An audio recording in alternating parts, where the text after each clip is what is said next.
Someone reminded me I once said, greed is good.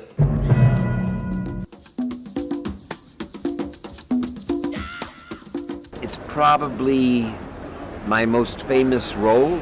It's the role that people ask me about the most. And to come back 22 years later as a different Gordon Gekko, starting from the beginning, a man who has nothing, cannot trade.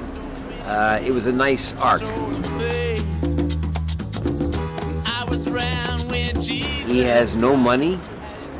He's not allowed to trade anymore.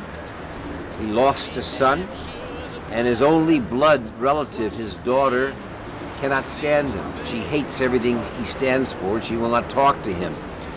So he begins to write a book about what he thinks are the dangers of Wall Street, called Swimming with the Sharks.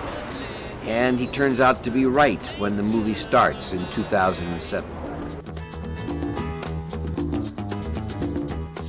I think what always amazed me and Oliver was the popularity. I mean, here was a man who did insider trading. He was a man who destroyed companies, but he looked good.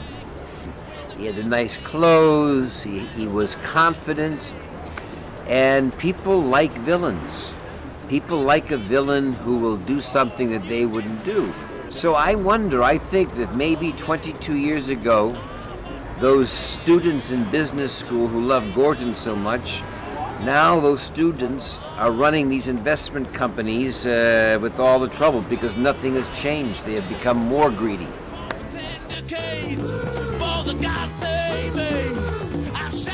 Wonderful.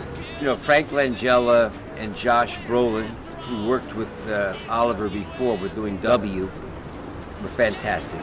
I think Shia LaBeouf was the big question mark.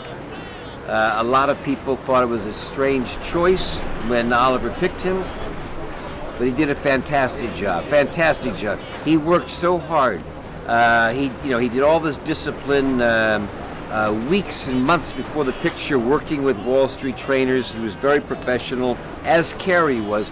The only reason I say that because we hear so much about young actors under 25, drinks, drugs, no discipline. And that both of them were fantastic. They should be complimented. It's about doing the right thing.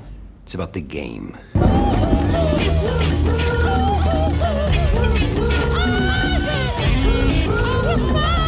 I did tell you, Jake. I did warn you.